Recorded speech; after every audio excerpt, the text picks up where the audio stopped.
Bismillahirrahmanirrahim. Summa qala li ya ghausul a'dam jismul insani wa nafsu wa qalbu wa ruhuhu wa sam'uhu wa basaruhu wa yaduhu wa yaduhu wa rijluhu wa lisanuhu wa kullu dhalika athartu lahu binafsi la huwa illa ana wa la ana ghairuh. Namun sebelumnya, para bapak dan bunda sekalian, saudara-saudara yang dirahmati Allah Subhanahu wa taala, di sini kita mengkaji diri ya, dan bercerita tentang manusia.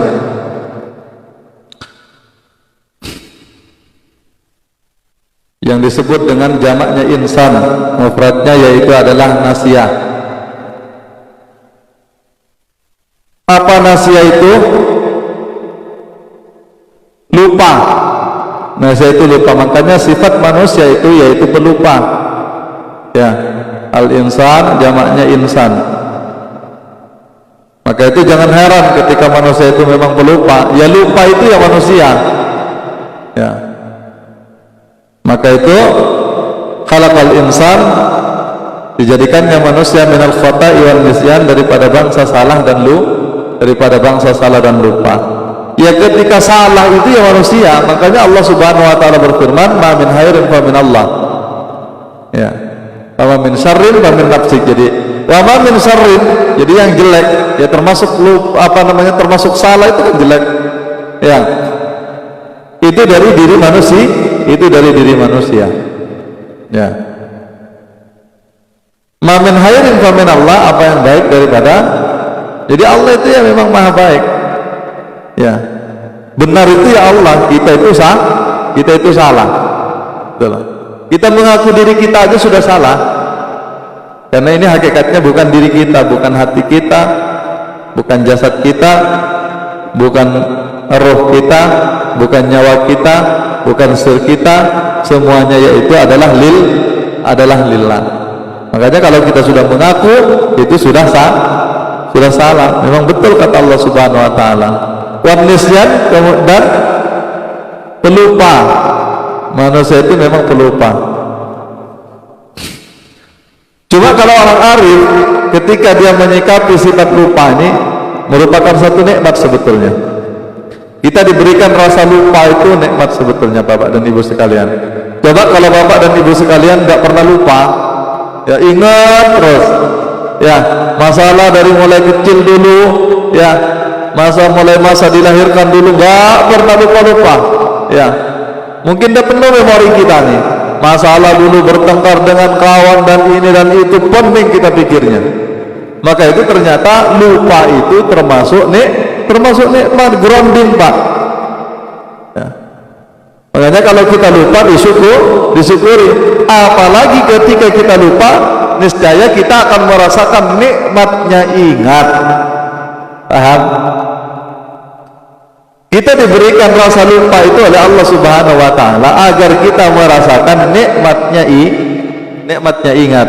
Maka itu kalau orang sudah lupa nih, katakan kita naruh duit, ya dari mana lah duit ditaruh, lupa. Nah ketika kita ingat, oh di situ ternyata dia di bawah taplak meja naruhnya, ketika jumpa itulah orang itu akan mencapai kenikmatannya ingat. Ya, jadi memang lupa dan ingat itu memang dia satu.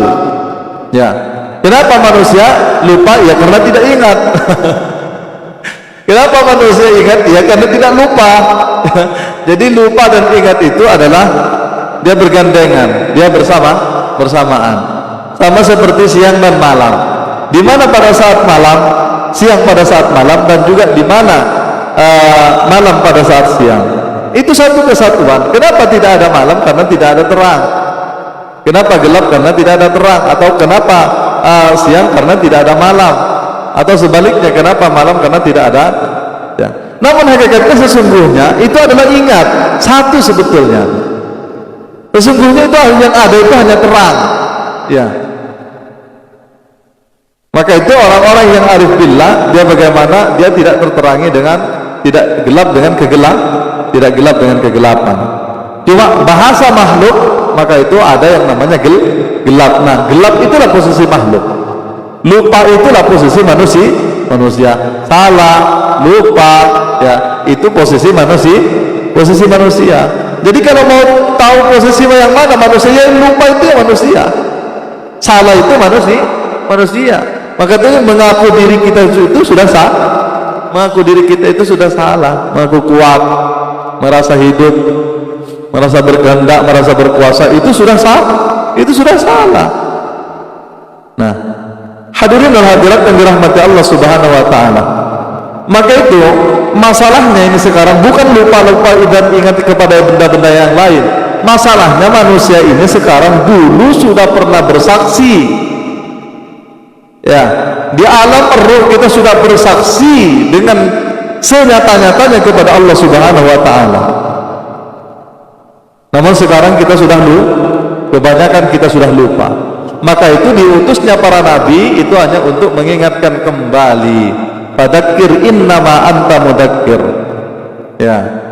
Jadi fungsinya para nabi, fungsinya para rasul yaitu adalah fadzakir, yaitu adalah untuk mengingat.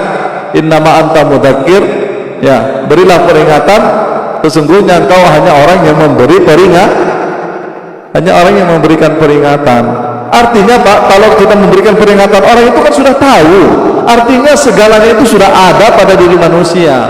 Dulu kita sudah bersaksi, komponen-komponennya sudah insan kamil, sudah sempurna ada pada diri manusia. Maka itu diutusnya Al-Quran dan diutusnya para nabi itu untuk mengingatkan kembali apa yang sudah pernah kita saksikan, apa yang sudah pernah kita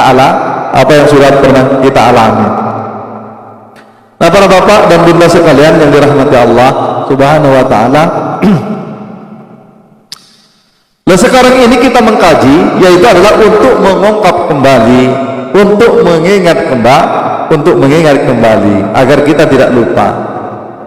Karena nanti ketika kita sudah meninggal dunia, kita akan dimintai pertanggungjawaban oleh Allah Subhanahu wa taala. Sekecil apapun, dari hembusan napas kita, ya, dari kedipan mata kita, semuanya akan dimintai pertanggungjawaban oleh Allah Subhanahu wa taala. Seluruh anggota lahir batin, pori-pori. Kemudian ya semuanya. Bagaimana kecondongan kita berpikir, bagaimana kecondongan kita berperasaan, semuanya ini akan dimintai pertanggungjawaban oleh Allah Subhanahu wa taala. Nah, hadirin dan hadirat yang dirahmati Allah Subhanahu wa taala. Nah, itulah manusia ternyata lupa itu juga ternyata memang nikmat.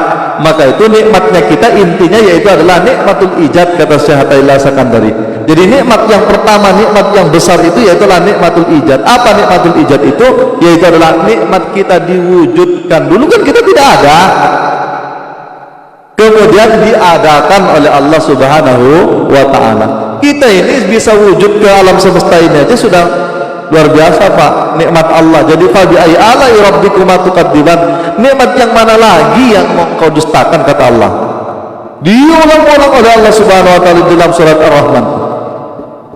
Jadi nikmat wujud kita ini, sehingga dengan wujudnya kita kemudian kita butuh makan.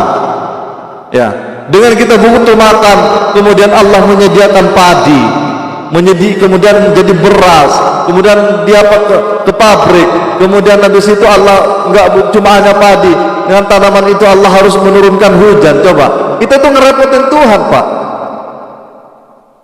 betul kan? Kita itu ngerepotin Tuhan, sadar nggak? Hari-hari, coba kita dikasih keinginan, membutuhkan untuk mempunyai keturunan, sehingga Allah harus menyediakan istri, sehingga Allah harus menyediakan hawa nafsu, sehingga Allah harus menyediakan macam-macam. Dilahirkan ke jasad, Allah harus menyediakan baju, menyediakan tekstil, menyediakan kapas dan seterusnya. Coba, merasa nggak kalau kita ngerepotin sama Allah nih? Jadi fa bi ayyi ala'i rabbikuma tukadziban. Jadi nikmat yang mana lagi yang mau kau dustakan? Nah, hadirin wal hadirat yang dirahmati Allah Subhanahu wa taala. Makanya ini nih, kecerdasan kita berpikir nih kita harus pakai sehingga menyampaikan kepada syukur. Jadi ulul albab itu orang-orang yang cerdas itu ya turun Allah, qiyama wa qu'uda wa ala junubihim. Jadi senantiasa dia berzikir kepada Allah Subhanahu wa taala. Pada saat berdirinya, duduknya, kemudian berbaringnya, apa yang dilaksanakan? Tafakkaru fi khalqis samawati wal ardh. Dia berpikir atas apa yang diciptakan oleh Allah Subhanahu wa taala di langit dan di bumi, sehingga membawa kepada Rabbana ma khalaqta hadza batila subhanaka faqina adzabannar. Itu yang akan terjadi ketika kita sudah berpikir. Jadi ilmunya itu sudah inspirasi namanya tuh Pak, berpikir. Ya, orang berpikir itu cerdas Pak. Jadi mendatangkan informasi itu dari luar. Jadi dia kecerdasannya itu bukan tidak harus berguru itu hanya syarat saja. Ya, berguru itu hanya modal untuk memberikan motivasi. Selebihnya itu dengan kecerdasannya. Dan kecerdasan berpikir ini kenapa kok begini, ini kenapa kok begini, itulah yang dilaksanakan oleh orang-orang sehingga dia bisa buat pesawat, sehingga dia bisa buat jadi arsitek, sehingga dia jadi apa, kemudian pengembangannya Tuhan Allah. Tapi semua itu kalau membawa kepada Rabbana ma khalaqta hadza batila, nah berarti ini orang yang beriman. Cuma kalau orang yang tidak beriman kepada Allah Subhanahu wa taala, dia justru kafir dengan itu semuanya karena merasa dirinya. Hadirin wal hadirat yang dirahmati Allah Subhanahu wa taala.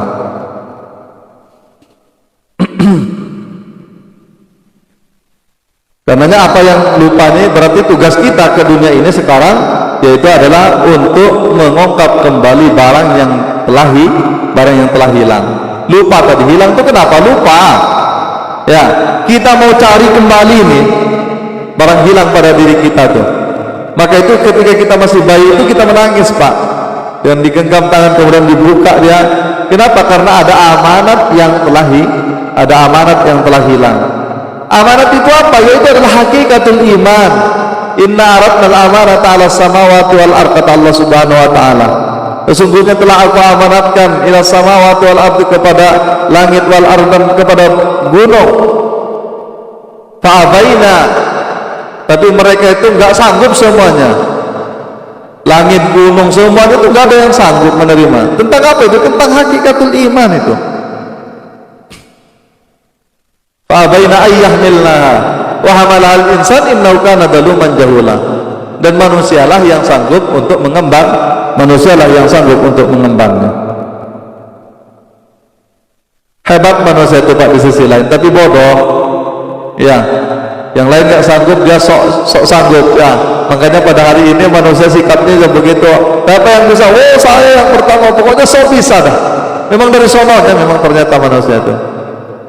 Baik hadirin wal hadirat yang dirahmati Allah Subhanahu wa taala. Oke, kita lanjutkan. Kalau kemarin kita membahas kaidah ini secara global. Akan tetapi pada hari ini kita akan membahasnya yaitu adalah secara terperinci satu persatu ya.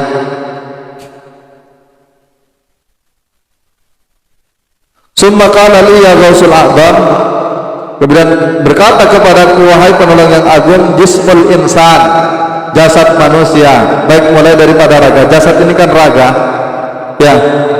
Jasad manusia asalnya ini daripada tanah,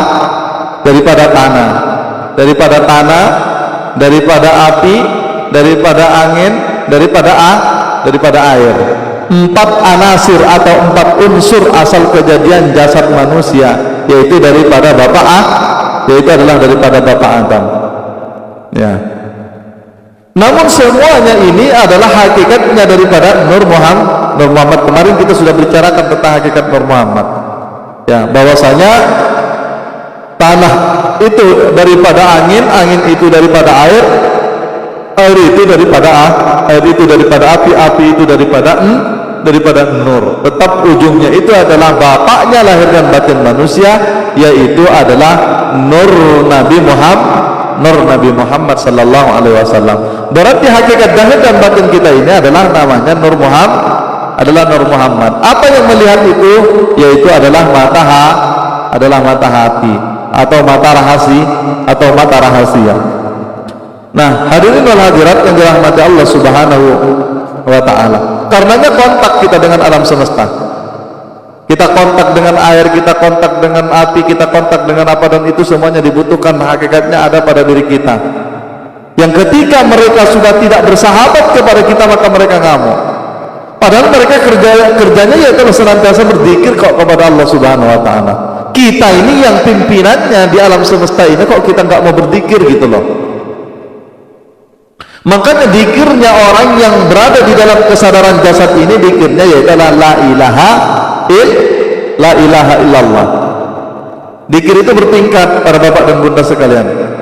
Jadi zikir la ilaha illallah itu zikirnya jasad atau zikirnya syariat, karena sifat basariahnya kita ini atau sifat jasadiahnya kita ini adalah disebut dengan syariat. Maka zikirnya syariat itu yaitu adalah dalam metode tarekat yaitu adalah la ilaha illallah, lengkap dia kalimatnya la ilaha illallah. Ya. Artinya apa hadirin dan hadirat yang dirahmati Allah Subhanahu wa taala? Ketika kita berzikir la ilaha illallah, seluruh yang asal daripada api pada diri kita, seluruh darah pada diri kita, kemudian seluruh tubuh pada diri kita, daging, kulit, semuanya pada diri kita, bulu semuanya ikut bergetar berzikir kepada Allah Subhanahu wa taala. Nah, sehingga orang yang berzikir seperti inilah, jadi sumsumnya, tulangnya, darahnya, dagingnya, kulitnya, burunya, uratnya senantiasa ikut berzikir kepada Allah Subhanahu wa taala, maka orang yang seperti ini mustahil jasadnya nanti dimakan oleh tanah. Tanah tidak akan mampu menyentuhnya. Bumi tidak akan mampu menghimpitnya, ulat tidak akan mampu makannya. Kenapa? Karena dia di dalam hidupnya senantiasa berzikir kepada Allah Subhanahu wa taala. Inilah yang dikatakan la tusabbihus samawati wal ardu wa man finna. Yang di luar kita itu juga berzikir kepada Allah Subhanahu wa taala dengan caranya sendiri. Lah, namun yang terpenting yaitu adalah kalau pada diri kita ini sudah berzikir, yang dari unsur apinya, yang dari unsur tanahnya, yang daripada unsur anginnya, yang daripada unsur airnya, semuanya berzikir, maka yang di luar sana itu juga berzikir. Makanya dikatakan ketika seorang hamba itu berzikir maka goncang alam semesta semuanya. Namun ini harus dibayatkan, ya, untuk menanamnya. Innama yubayyi'unaka innama yubayyi'unallaha yadullahu fawqa aydihim. Maka carilah mursyid-mursyid atau wakil-wakil mursyid yang di luar sana, silakan yang di luar sana ya untuk mentalkin terhadap kalimat ini, karena dzikir ini harus ada yang menanamnya. Ya, ini yang dikatakan kalimat yang indah, ya, oleh Allah Subhanahu wa taala. Masalah kalimatan thayyibatin kasajaratin thayyibatin asluha wa far'uha fis sama. Lah ini yang menghujam nih. Ya. Jadi permisalannya kata Allah Subhanahu wa taala, masalah kalimat-kalimat yang baik itu kasajaratin thayyibatin, seperti pohon yang rindang, pohon yang baik, yang subur, yang baik itu subur ya, kemudian rindang, ya gemuk lah. Ya. Bagaimana kebaikannya itu, kegemukannya itu bagaimana? Asluha wa far'uha fis sama. Jadi apa namanya, akarnya itu menghujam ke 7 lapis bumi, kemudian wa far'uha fis sama, dan rantingnya, dahannya dia menjulang ke 7 lapis langit. Nah, adanya pada diri kita nih, ketika kita mengkaji diri, kita balikkan ke dalam diri kita, makanya 7 langit kemudian 7 bumi pada diri kita bergoncang semuanya. Maka yang di luar pun bergoncang, dia tunduk kepada manusia, Maka mustahil Pak terjadi tsunami, maka mustahil terjadi angin topan, maka mustahil api mengamuk jadi kebakaran di mana-mana, ya, maka mustahil juga bumi akan gempa dan seterusnya. Kenapa bisa terjadi seperti itu? Gempa terjadi, tsunami terjadi, apa? Karena daharal fasadu fil barri wal bahr, kata Allah Subhanahu wa taala. Telah nyata kerusakan di laut dan di darat dan di lautan. Fabima kasabat aydin nas, itu semuanya kasabat aydin nas, karena tangan-tangan manusia. Jadi jangan dia anggap bahwasanya kerusakan di langit dan di bumi, di laut ini semuanya, jangan disangka hanya orang ngebom ikan, itu sudah jelas secara lahirnya, ya. Kemudian orang yang nebangin kayu di hutan, itu sudah jelas kerusakan secara syariatnya. Akan tetapi hanya jangan sampai sebatas di situ. Jalan pikiran kita ketika dia jorok, maka jorok yang akan terjadi. Dan ini juga membumbung alam semesta itu mengerti, para bapak dan bunda sekalian yang dirahmati Allah. Dengan jalan pikiran kita itu mengerti semuanya. Dengan ucapan kita itu makhluk-makhluk itu mendengar kok. Semuanya mengerti karena kita asalnya kita dari sana dan mereka itu asalnya daripada, artinya satu dengan kita. Karenanya akhlaknya manusia itu bukan hanya kepada bangsa manusia, akan tetapi kepada makhluk-makhluk yang lain. Perlu kita beradab, perlu kita mengayomi mereka. Itulah perlunya kita mengayomi mereka. Karena kita adalah pimpinan, kita adalah pimpinannya, dan kita adalah bagian daripada alam semesta, Maka itu manusia ini disebut dengan orang, yaitu adalah makrokosmos. Kalau saya mengatakan makrokosmos, kalau orang yang lain mengatakan mikrokosmos, mikronya, jadi alam yang kecil, ya. Tapi kalau saya mengatakan justru inilah ya alam yang besar. Karena langit tidak mengandungi bumi, bumi tidak mengandungi langit, akan tetapi pada diri manusia di situ ada langit, di situ ada bumi, dan seluruhnya ada pada diri manusia dalam bagian hakikatnya. Nah, hadirin wal hadirat yang dirahmati Allah Subhanahu wa taala. Makanya ini zikirnya la ilaha illallah itu adalah zikirnya syariat lengkap, ya masih kalimatnya tuh. Afdalu dzikri la ilaha illallah. Jadi paling utamanya zikir yaitu adalah la ilaha illallah. Namun ini ada caranya para bapak dan bunda sekalian. Dari mana ngambilnya la, kemudian ilah, kemudian ha, kemudian illallah. Ada caranya, ada latifah-latifahnya pada diri. Maka itu dia bukan hanya bergeleng-geleng aja berzikir. Kalau tidak ada gurunya, kita tidak akan dapat feel-nya, kita tidak akan dapat nikmatnya. Bagaimana kita tenggelam dan zuk kepada Allah Subhanahu wa taala kalau tak ada gurunya. Dikir aja, geleng-geleng aja, ya.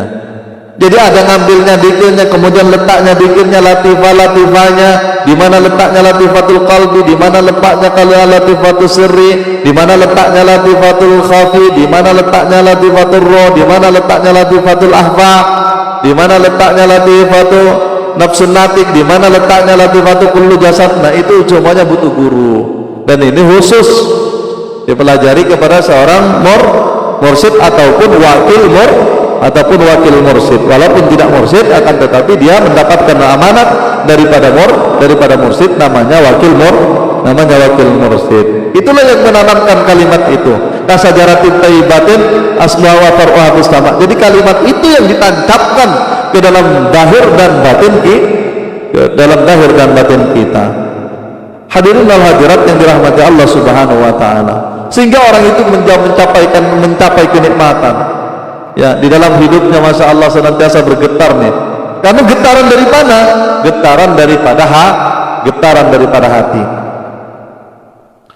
Baik, selanjutnya al-jismul insan wa nafsuhu, dan jiwanya. Nah, ketika berbicara jiwa, nah ini sudah masuk barang gaib. Karena memang Pak, manusia itu sebetulnya itu makhluk gaib. Percaya enggak? Manusia itu 70% adalah makhluk gaib. Jadi enggak usah kita cerita makhluk-makhluk gaib di luar sana yang astral-astral, kita pun makhluk gaib. Paham? Kita itu Pak, yang zahir itu kan cuma jasad, ya. Akal kita nampak enggak? Pikiran kita nampak enggak? Nyawa kita nampak enggak? Jiwa kita nampak enggak? Ruh kita nampak enggak? Angan-angan kita nampak enggak? Semuanya ini Pak, hadirin yang dirahmati Allah Subhanahu wa taala, ini adalah ini yang tidak terbatas nih pembahasannya. Makanya orang ahli kejiwaan, ada ilmu jiwa inilah, ada ilmu jiwa itu, ada ilmu jiwa ini, ada ilmu jiwa itu, ya, ada psikolognya, ada apanya, semua itu bercerita tentang kejiwaan. Nah, di sini Allah mengatakan bahwasanya kepada Syekh Abdul Qadir Al-Jailani bahwasanya wa nafsuhu, dan jiwanya manusia, an-nafs, jiwa manusia. Jadi ada manusia itu, ada manusia jasmani, ada manusia rohani. Itulah artinya roh itu sudah menghidupi jiwa. Nah, ketika jiwa ini disatukan oleh Allah Subhanahu wa taala ke dalam jasad, maka ada yang namanya makhluk nafsu. Paham? ada yang namanya makhluk nafsu. Nah, nafsu ini dia berada pada saat jiwa dan raga itu bersatu. Maka itu kalau orang mati tak ada lagi nafsu. Atau sebaliknya, orang tidur tak ada lagi nafsu. Tapi ketika dia sadar kembali, disatukan kembali, maka muncullah yang namanya nafsu. Maka itu disebut dengan apa namanya? Jiwa. Ya. Disebut dengan jiwa. Ya. Maka itu Allah Subhanahu wa taala berfirman, "Fa amma man khafa maqama rabbih wa nahan nafsa 'anil hawa, fa innal jannata hiyal ma'wa." Barang siapa yang takut kepada Tuhannya, wa nahan nafsa 'anil hawa, dan dia mencegah, menahan hawa nafsunya. Jadi nafsu itu di dalam, Pak. Ya. Di mana letaknya nafsu? Dia tidak terletak, akan tetapi ya lebih dominan ke kepala lah. Ya, di otak nih, tempatnya nafsu itu ya. Makanya disebut di sini itu adalah latifa nafsun natik. Hadirin dan hadirat yang dirahmati Allah Subhanahu wa taala. Akan tetapi bukan itunya yang dimaksud, akan tetapi kita tahu itu daripada gejalanya. Dia tidak bisa dilihat dengan mata kepala. Makanya tadi dikatakan bahwasanya kita itu makhluk gaib. Sudah, kalau kita sudah mulai berbicara jiwa, berbicara hati, berbicara ruh, semuanya itu adalah kegaiban-kegaiban. Berbicara akal, berbicara nyawa, nafas, nufus, amfus, semuanya itu berbicara tentang gaib, tentang ruh. Gaib itu kan maksudnya tak nampak dengan mata kepala. Ya. Tak nampak dengan mata kepala. Nah, jiwa inilah dia yang harus dibersihkan. Karena jiwa itu bisa salah, bisa benar, tergantung daripada pelatihan dan pendidikan. Paham?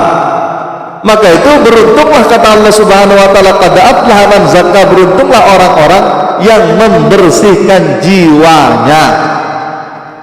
Kalau bersih badan, Pak, mandi, ya, kalau mandi kita ya bersih badan itu namanya.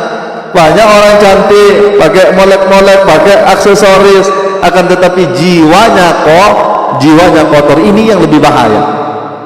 Kalau sudah bentuknya jiwanya kotor itu ya iri, ya dengki, ya hasad, ya sombong, ya takabur, ya sum'ah, ya kesel, ya kemudian ya sedih, ya marah, ya apa macam-macam. Ini kan kekotoran jiwa. Nah, hadirin wal hadirat yang dirahmati Allah Subhanahu wa taala. Maka itu kalau mau bersih jiwanya, yaitu adalah disepi daripada perkara-perkara ini. Artinya senantiasa berpikir baik, dirasa yang baik, yang diomong baik, yang dilihat baik, yang didengar baik, semuanya baik. Ketika dia diomongin orang, dia terima dan sabar. Itu kan bersih namanya jiwanya. Paham? Namanya bersih jiwa. Kemudian bagaimana untuk lebih bersihnya lagi, yaitu dengan zikirnya. Bagaimana zikirnya jiwa ini? Zikirnya jiwa ini yaitu adalah dengan huwa. Dia cuma keluar masuknya napas. Ya, tapi lagi-lagi mohon maaf, ini tetap butuh guru.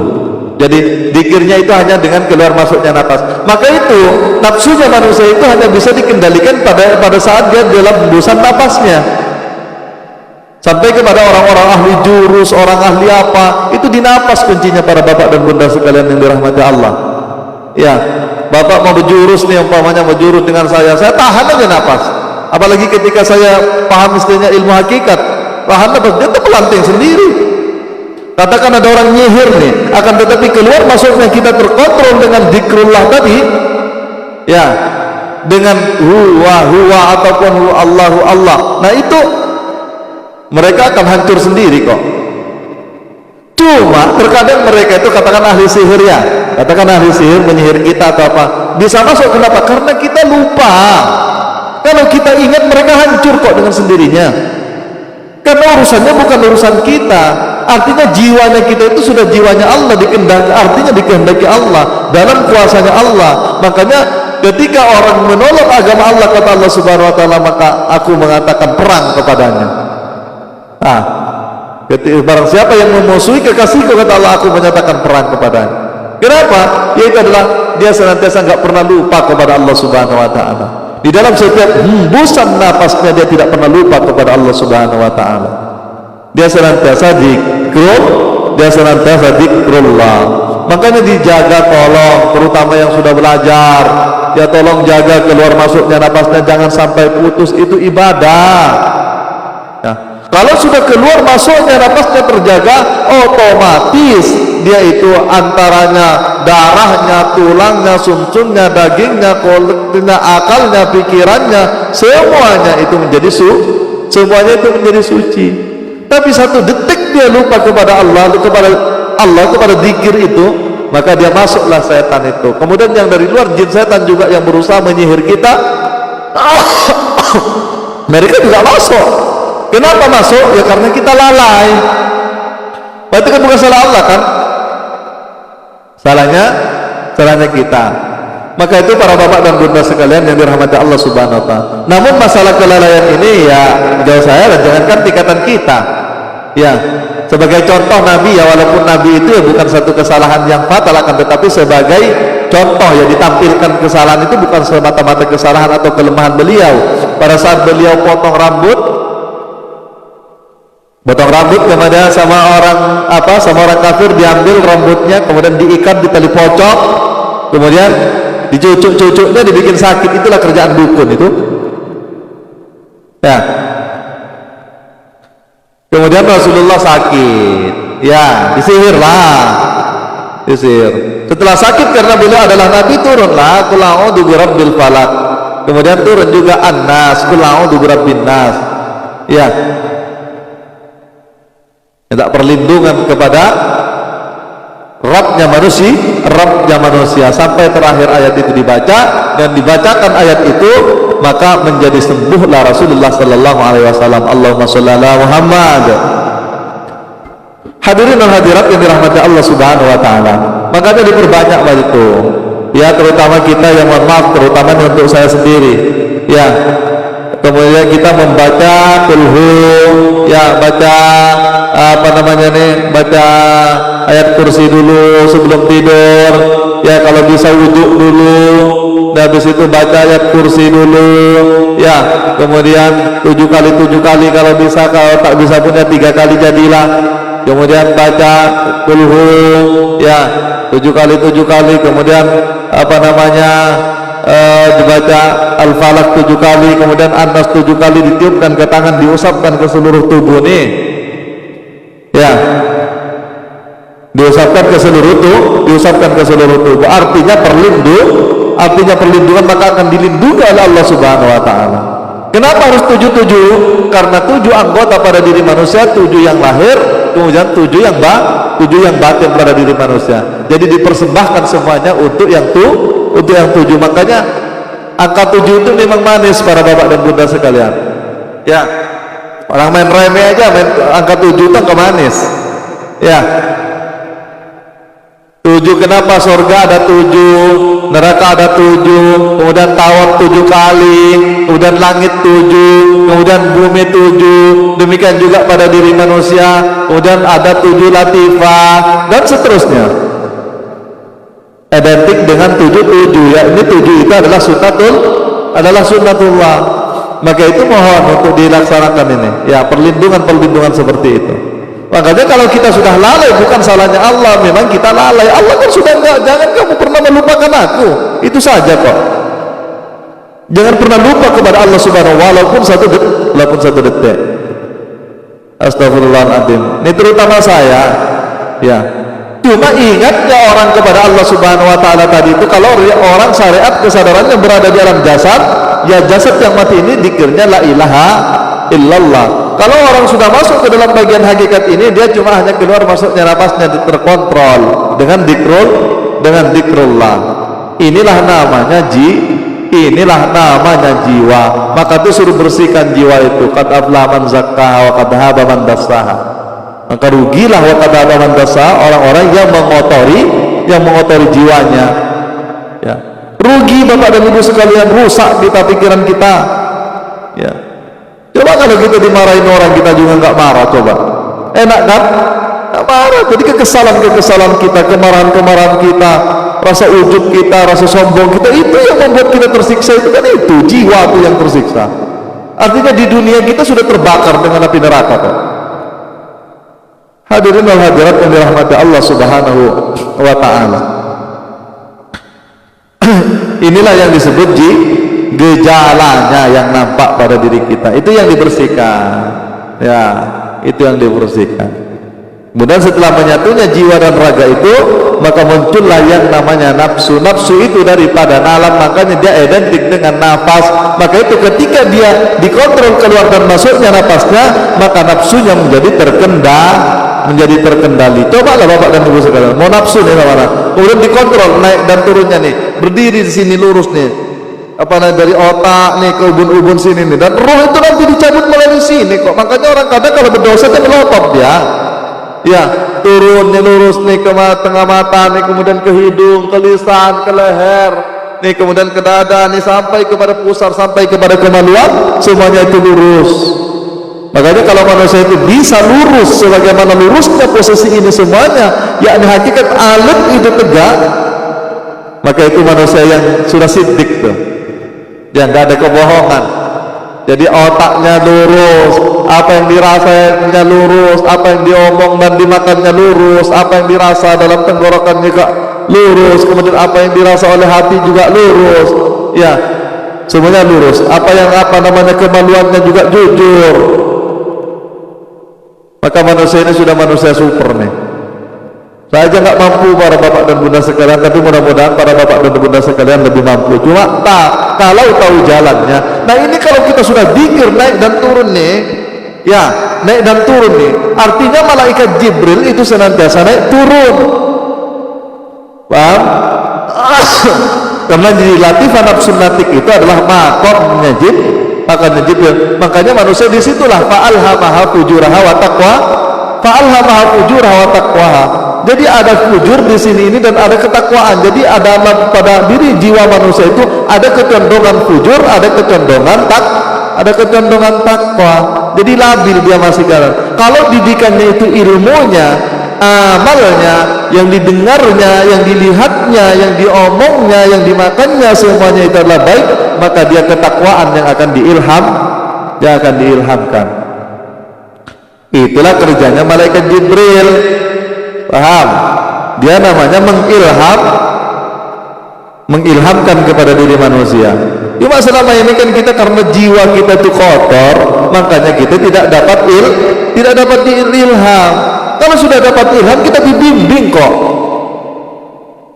Dibimbing, itulah guru kita dalam bagian hakikat, tapi dalam bagian tentang ma'rifat, kalau sudah sampai kepada zat, maka hakikat guru kita itu adalah Allah. Mohon maaf nih, krusial nih, kalau orang dikatakan orang berguru kepada Allah, nanti akan ketemu hakikatnya tuh. Iya, emang bapak berguru ini belajar kayak gini ini ilmu saya, buat saya, hidup saya, kan tidak kan? Hakikatnya siapa? Allah. Allamal insana malam ya'lam. Jadi aku mengajari manusia itu apa yang tidak diketahui. Tak ada kemurnian manusia itu, tak ada. Tapi kalau kita tidak tahu hakikat diri kita, makanya kita minta dihormati kita. Kalau kita tidak disungkep, kalau kita tidak diapain, kelahi. Inilah yang buat masalah. Kenapa? Karena jiwanya kotor. Dia tidak mengerti, dia tidak kenal kepada Tuhannya. Dia tidak kenal kepada Tuhannya, jasad dan jiwanya. Dia tidak kenal kepada hatinya, dia tidak kenal Tuhannya, hatinya. Payah kan manusia. Makanya kelupaan inilah kita buka kembali. Ayo menuju kepada kesadaran. Nah, hadirin dan hadirat yang dirahmati Allah Subhanahu wa taala. Jadi kembali bahwasanya an-nafs itu dari dalam. Makanya ada hawa, ada nafsu. Kalau nafsu itu dari dalam berupa keinginan untuk makan, dan keinginan untuk minum, keinginan untuk berbini, keinginan untuk apa, keinginan untuk aksesoris, keinginan untuk macam-macam keinginan. itu namanya nafsu. Akan tetapi itu tidak menjadi nafsu ketika dia dihalalkan menurut syariat agama. Umpamanya nih, orang kan punya kebutuhan mau ngesek kan, mohon maaf, porno. Akan tetapi kalau melalui pintu pernikahan dia sudah tidak menjadi nafsu, justru menjadi ibadah. Akan tetapi ketika dia sudah kita memperkosa orang, itulah namanya nafsu. Dia kan dari asalnya daripada keinginan tuh nafsu itu. Jadi lebih nyata nafsu itu itulah pada gejolaknya pada diri kita. Paham? Jelas itu karena gejolaknya pada diri kita. Kan apa itu sesungguhnya? Ya, cuma tidak bisa dipandang dengan mata makanya manusia itu dikatakan makhluk gaib. Jangan marah dibilang makhluk gaib. Emang gitu kok. Ya, jasadnya aja kita yang makhluk dahir nih, yang nampak dengan matanya, tapi lainnya tak nampak dengan mata. Hadirin wal hadirat yang dirahmati Allah Subhanahu wa taala. Kemudian ada hawa.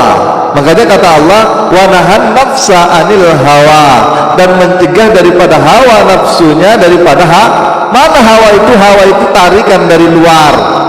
Makanya disimbolkan itu namanya ada Siti Hawa Nabi Adam yang dulu pernah tergelincir dulu. Itu kan namanya Siti Hawa. Jadi hawa itu segala yang menarik dari luar itu namanya hawa. Ya. Sekarang kita tidak punya keinginan nih, tapi ada yang menarik, terkadang baru muncul keinginan itu. Iya kan? Kita nampak harta, kita nampak apa, artinya nampak kata-kata Abang Nabi itu apa namanya? Kriminal itu karena bukan hanya karena niat, akan tetapi karena adanya kesempatan. Apalagi kalau sudah di hatinya ini lebih teruk lagi nih, lebih payah lagi nih, lebih kronis lagi. Ketika sudah nafsunya sudah melonjak-lonjak, dia kan nafsu itu kan melonjak-lonjak tuh keadaannya. Ya, ketika itu sudah melonjak-lonjak, umpamanya nafsu untuk birahi nih kepada perempuan, dia akan dibawa jasadnya untuk mencari hawa. Paham? Nafsunya ini untuk harta nih. Ya, artinya ketika dia sudah nafsunya yang di dalam ini sudah untuk harta, maka jasadnya akan dibawa selalu mencari, maka ternyata punya orang pun diembat. Itulah namanya gejolaknya nafsu. Akan tetapi ketika keinginan untuk harta itu umpamanya dia digunakan untuk di barang yang halal, kerjaannya halal, ya, tidak meninggalkan ibadah, dia tak pernah meninggalkan salat, kemudian setelah itu dia dapatkan, kemudian dia ada zakatnya, ya, kemudian dia berinfak juga, iya, itu namanya bukan nafsu, itu justru membawa kemuliaan kepada Allah Subhanahu. Kenapa bisa demikian? Karena jiwanya terbimbing, maka nafsunya juga terbimbing. Paham?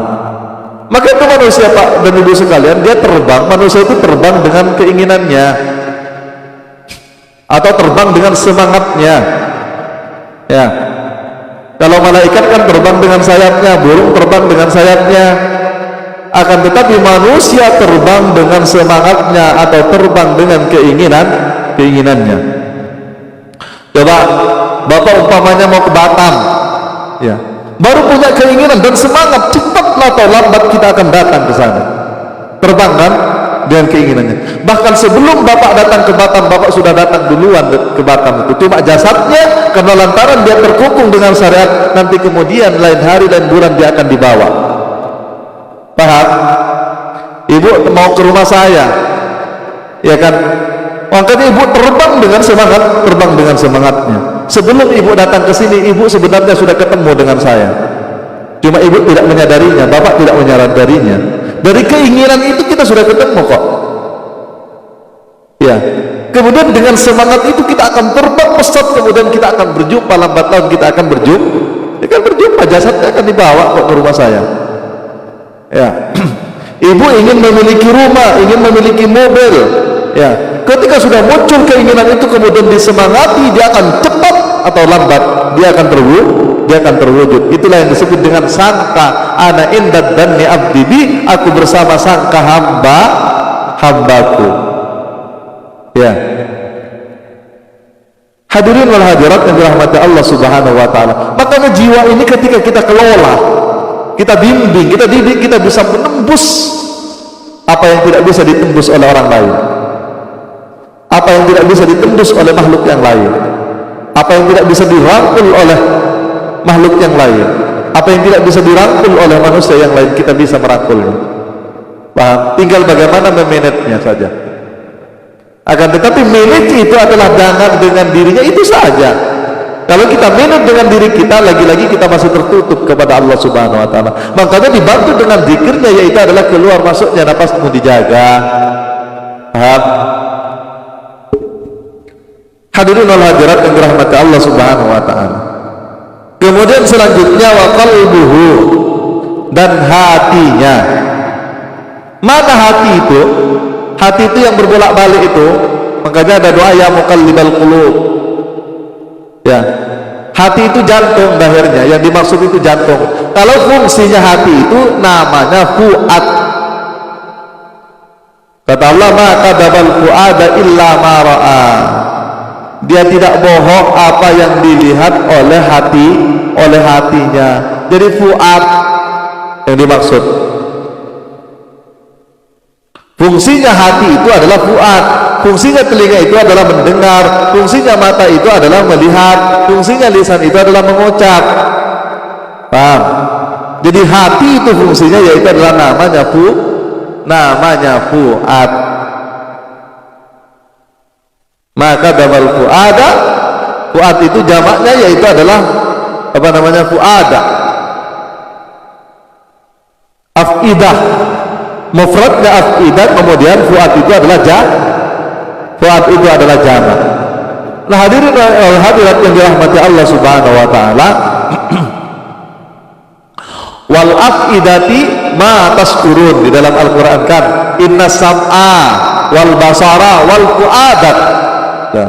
Sesungguhnya apa namanya nih, telinga, apa namanya pendengaran yang disebut itu fungsinya kan pendengaran, bukan telinganya. Wal basara, dan penglihatan fungsi kan. Hati juga dengan fungsinya wal fuadat, dan fuadnya. Cuma kalau diterjemahkan disebut dengan fuad saja, dengan hati saja. Semua hati dibilang apa namanya, kalbu dibilang hati, fuad dibilang hati, kemudian apalagi namanya sir dibilang hati, damir dibilang hati. Ini kan tingkatan-tingkatan hati, ini macam-macamnya hati ini pada diri manusia. Di terjemahan dibilang semuanya hati, padahal beda. Satu dengan yang lain itu beda. Yang kalbu, kemudian yang fuad, yang damir, yang sir itu beda. Satu dengan yang lain itu beda. Nah, ini jalannya tarikat di sini nih. Maka itu dia senantiasa untuk membersihkannya, yaitulah dengan zikir juga, dengan lafaz jalalah atau ismud dzat, namanya zat. Dia senantiasa berdetum di jantung tuh Allah 24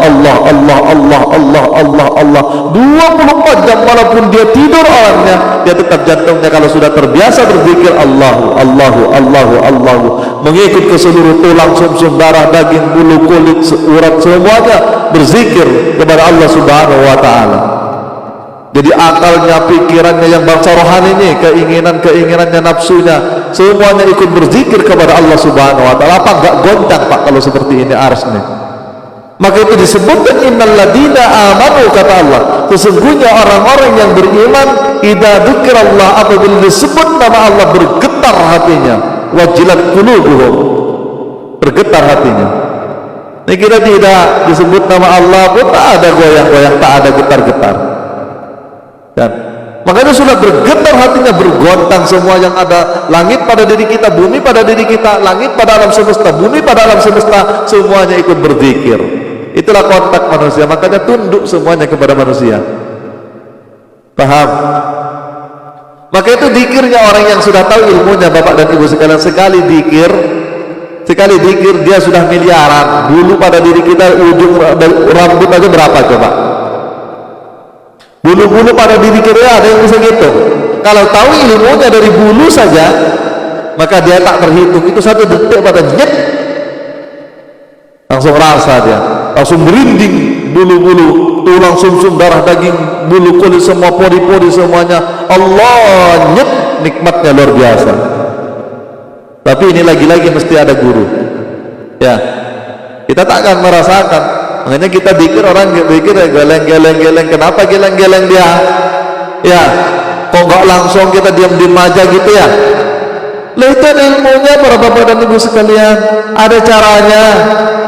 Ya, kenapa harus 3 kali la ilaha illallah? Kenapa harus kayak gitu? Ya, kok nggak langsung la ilaha illallah, la ilaha illallah? Kan tidak begitu. Tapi ada la ilaha illallah. Ada cara, ada caranya, ada gurunya, ada ilmunya. Kalau tak tahu ilmunya, kita la ilaha illallah ya 1. Tapi kalau sudah tahu ilmunya, maka 1 itu sudah miliaran. Yang di langit, yang di bumi semuanya ikut bergetar. Ya, ketika digoyang di sini semuanya bergetar. Makanya idza dzikirallah wajilat qulubuhum, karena hati itu yang bergetar. Ya. Hadirin wal hadirat yang dirahmati Allah Subhanahu wa taala. Kalau sudah bergetar, maka tubuhnya pun ikut bergetar. Ya. Hadirin wal hadirat yang dirahmati Allah Subhanahu wa taala. Makanya digambarkan oleh Rasulullah sallallahu alaihi wasallam, ala fil jasadi mudghah. Tidaklah pada diri manusia itu fil jasadi mudghah, di dalam tubuh manusia itu jasad manusia itu mudghah, ada segumpal darah. Ini yang dimaksud dengan daging hati. Tapi kalbu itu dahirnya, jantungnya. Jantung itu kan memompa darah tuh kerjanya tuh. Makanya itu fungsinya jantung itu namanya fuad. Nah, orang yang demikian ini, orang yang kesadarannya dengan dzikirnya seperti ini, dia ilmunya sudah dari dalam, Bapak dan Ibu sekalian. Apalagi ketika ada di kesadarannya itu adalah an-nafs, jiwa tadi. Makanya ilmunya sudah dari dalam. Enggak usah sombong pulang dari pesantren, enggak usah pondok, enggak usah sombong udah pinter ngaji kitab kuning. Itu ilmu dari luar, bagus, ilmu syariat. Tapi jangan heran ketika ada orang yang diberi laduni oleh Allah Subhanahu wa taala, lantaran ada isinya, dia tahu bagian hakikat. Kemudian Allah, maka dabal fuada illa mara. Maka dabal fuada illa mara ini kan bukan ilmu dari luar, Bapak dan Ibu sekalian, tapi ilmunya dari dalam. Itulah kadang orang nih, kadang para ustadz, kadang iri dia, ya dengki dia, kok ada ini ustadz katanya. Padahal awaknya berpondok juga ya, walaupun istilahnya katakan tidak seperti mereka. Itulah iri. Kenapa?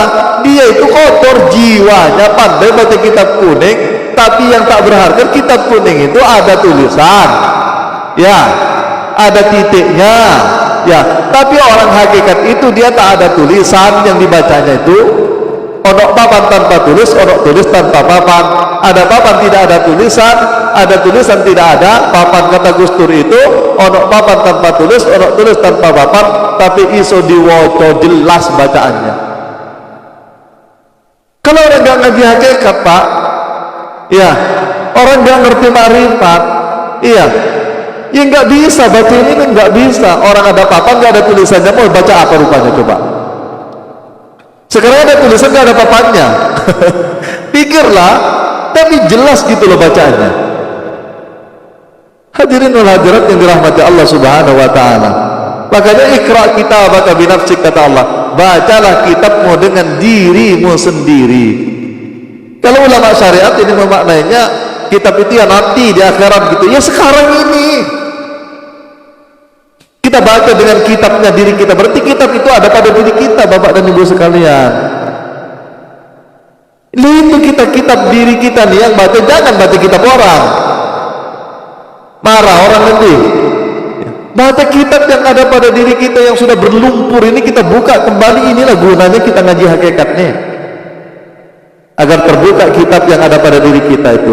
Kitab Injil, Zabur, Taurat, Al-Quran itu ada pada diri kita hakikatnya. Syariatnya masing-masing. Hadirin wal hadirat yang dirahmati Allah Subhanahu wa taala. Dia tidak bertulis, dia tidak berharkat, ya, dia tidak ada landai untuk betul saja pun tak ada. Dia tidak bersuara, akan tetapi nyata bacaannya, semuanya itu ada pada diri. Karena itu dalam perjalanan ini, orang yang sudah seperti ini dia ilmunya sudah dari dalam. Dia sudah kenal dengan jati dirinya, dengan guru sejatinya. Paham? Maka itu kalau orang syariat, gurunya sama kiai, sama ulama, kan berbicara tentang hukum. Ya. Kalau orang hakikat, bergurunya itu kepada Nabi. Paham? Atau hakikat Nabi. Kalau orang ma'rifat itu bergurunya kepada Allah. Tahu kenyataannya Allah. Ini muskil nih, kita ceritakan nih. Padahal ini jelas loh, apa itu hakikat Nabi. Ya. Bagaimana kenyataannya Allah Ta'ala, sehingga orang ini tahu. Jadi makanya wajar kalau ilmunya itu dari dalam. Bukan baca kitab kemudian habis itu baca kitab kemudian diceritakan lagi jadi dongeng jadinya, bukan pengalaman rohaninya. Ya, artinya rohaninya tidak di situ gitu loh. Dia rohaninya tidak di situ, cuma jasadnya saja di situ. Jasadnya di dunia maksudnya. Padahal jasad ini mati. Hadirin wal hadirat yang dirahmati Allah Subhanahu wa taala. Makanya cerdaskan jiwanya. Jadi ulul albab, ini para ulul albab. Ulul albab itu aja sudah kecerdasan pikiran kok. Ya, yang berkontraksi dengan hati. Jadi hati itu punya kemandirian, akan tetapi di sisi yang lain hati itu juga naik turun karena jadi akal. Ketika dia bisa memilih baik dan benar, itu namanya akal. Ketika dia percaya kepada sesuatu, itu namanya iman. Paham? Ini kan gejalanya yang kita ketahui para bapak dan bunda sekalian yang dirahmati Allah. Ya. Ketika dia berkeinginan, itu namanya nafsu. Kan gejolaknya yang kita tahu tuh. Paham? Dan ini semuanya bergetar berzikir kepada Allah Subhanahu, berzikir kepada Allah Subhanahu. Artinya dia semuanya menyembah tunduk kepada Allah Subhanahu wa taala. Sirnya tunduk, rohnya tunduk, kemudian jiwanya tunduk, hatinya tunduk, jasadnya otomatis juga tunduk. Itulah hakikat penyembahan. Apa kenyataannya tunduk? Dia mengabdi kepada Allah, diserahkan balik. Makanya nanti ini akhirnya yaitu adalah tidak ada lain kepada dia, itu adalah melainkan aku, dan tidak ada aku adalah selain dia, kata di sini. Ketika itu sudah dipersembahkan, ya, menyembah itu sudah, kita itu tinggal mempersembahkan semuanya. Tapi karena waktu kita yang membatasi, sudah 1 jam kita ngaji, ya, sesuai dengan komitmen kita. Sebenarnya ini semakin asik nih kalau kita diikut-ikutkan. Ngaji ini lebih semakin asik, tambah ke dalam tambah asik, ya, karena semuanya Allah tampakkan, semuanya bukan dari kita. Ya, inilah yang menyebabkan orang iri, orang apa itu, ya, sehingganya ya memang kita itu ada belajar lah, ada sekolah, ada madrasah, ada apa, ya, itu mesti kita lalui. Tapi jangan heran ketika ada orang yang dipilih oleh Allah Subhanahu wa taala punya kecerdasan spiritual, asalkan dia punya guru pembimbing, asalkan ada baiat saja, setelah itu dia kembang sendiri. Artinya ada sambungan guru ke guru, itu ada wasilah. Ya, kalau dia pandai bersama dengan anugerah Allah Subhanahu wa taala, dia akan ilmunya itu dari dalam. Ilmunya dari dalam. Ketika ada yang ragu-ragu dia, karena setan kadang membisikkan juga ikut di situ ketika kita sudah lupa kepada Allah Subhanahu wa taala, baik di dalam bagian tarikatnya, baik di dalam syariatnya, baik di dalam hakikatnya, baik di dalam ma'rifatnya. Ketika sudah ada putusnya kita, maka di situ berperan di situ setan. Ya. Ketika sudah setan itu yang mengilhami, ya fujur. Itulah. Makanya pemahamannya sudah fujur, pikirannya sudah fujur, kata-katanya bahkan boleh jadi fujur. Ya, naudzubillahi min dzalik. Berarti dia sudah menjadi utusan setan, bukan utusan Allah. Baik, nanti kita akan berbicara tentang bagaimana hakikat kenyataan tentang utusan tentang utusan Allah. Hadirin wal hadirat yang dirahmati Allah Subhanahu wa taala, mohon maaf manakala ada kekurangan, ada kehilafan, ada tutur kata